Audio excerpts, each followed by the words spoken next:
तो जब आप किसी प्रतिमा के सामने नमोस्तु करते हैं, उस वक्त आप वीतरागता को नमस्कार करते हैं, उस वक्त आप भगवान की सर्वज्ञता को नमस्कार करते हैं, उस वक्त आप भगवान के हितोपदेशी पने को नमस्कार करते हैं, उस वक्त आप वहाँ पर बैठ करके भगवान के छायिक ज्ञान को नमस्कार करते हैं, छायिक दर्शन को नमस्कार करते हैं, छायिक सम्यक्त को नमस्कार करते हैं। प्रभु ये क्या है?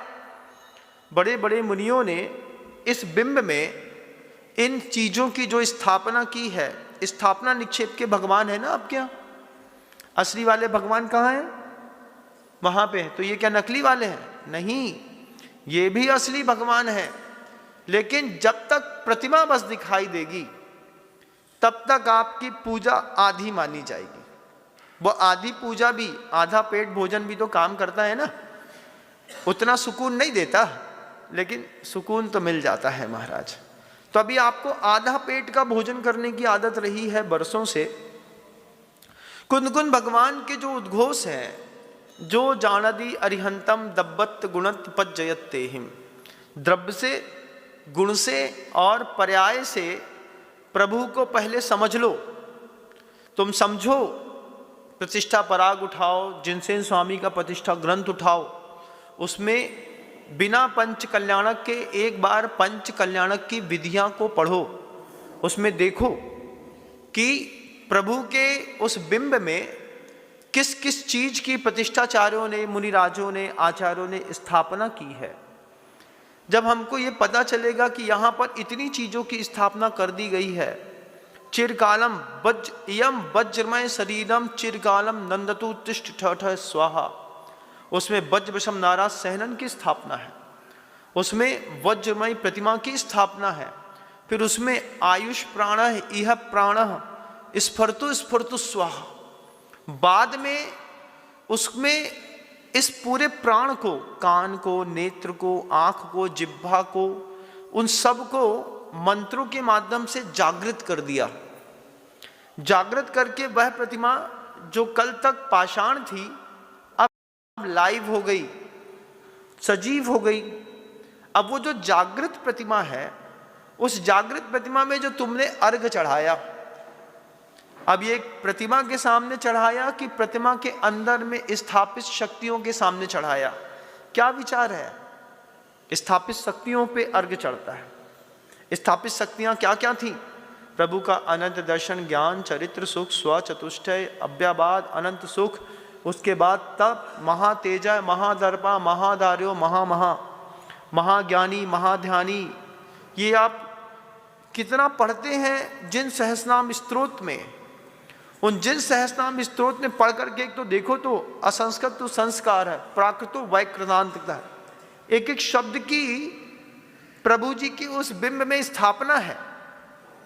अब जब आप जिन सहस्रनाम स्तोत्र की पुस्तक हाथ में लेकर के प्रभु के सामने बैठ करके पढ़ेंगे, आपको दिखाई देगा कि भगवान की इस प्रतिमा के सामने बैठ करके जिन सहस्रनाम स्तोत्र पढ़ने पर समझ में आएगा कि प्रभु के अंदर क्या क्या गुण है।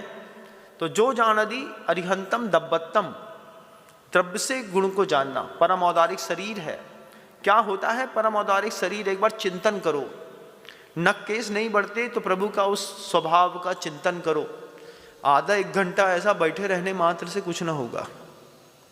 पहले ज्ञान चक्षु अज्ञान तिमिरान धानान ज्ञानान जन शलाकया चक्षुरून उन्मीलितम येन तस्मई श्री गुरुवे नमः।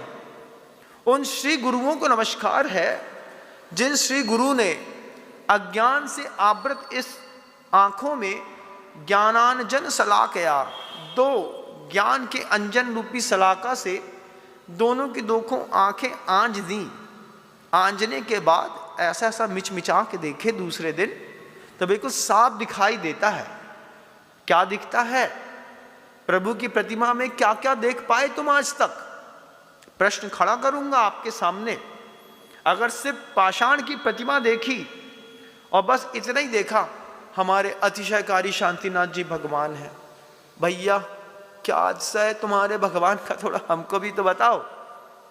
नक के शोका कभी न होना, रुधिर क्षीर सम श्वेत बहे, सर्वांगों में सामुद्रिकता, सदा सदा न स्वेद रहे। ये प्रभु के गुण हैं। रूप सलोना सुरभित होना, कैसे है?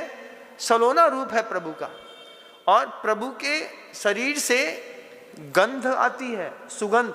आपके यहाँ तो लगानी पड़ती है तब आती है, प्रभु में से रूप सलोना सुरभित होना, तन मन में शुभ लक्षणता। वज्र बना है, अंकुश बना है, सिंह बने हैं, गज बने हैं, हाथी बने हैं। 1008 लक्षण से प्रभु का पूरा शरीर मंडित है।